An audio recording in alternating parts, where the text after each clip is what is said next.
मैले पटक पटक भन्दै आइरहेको छु, सरकार नियन्त्रणमुखी बाटोमा गइरहेको छ। म देख्छु सरकार अत्याधिक सतर्क, असहिष्णु र उदाउँदै गरेको नयाँ आवाजहरूलाई दमन गर्न उद्यत छ।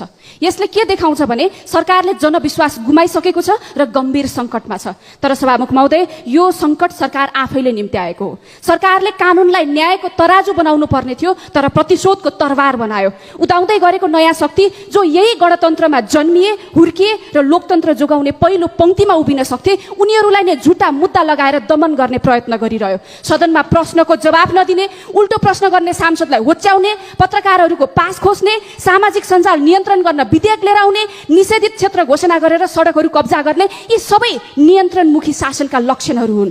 सरकारले सदन, सडक, सामाजिक सञ्जाल सबै नियन्त्रण गर्न सक्ला, तर जनताको चेतना नियन्त्रण गर्न सकिँदैन। त्यसैले लोकतन्त्रको असली खतराहरू कोही हो भने सरकार आफै हो सभामुख महोदय। त्यसैले सबैको विचार अट्ने व्यवहार गर्नुहोस्, नत्र परिणाम जनताको पक्षमा हुनेछ। यो सरकारलाई नयाँ पुस्ताको चेतावनी हो।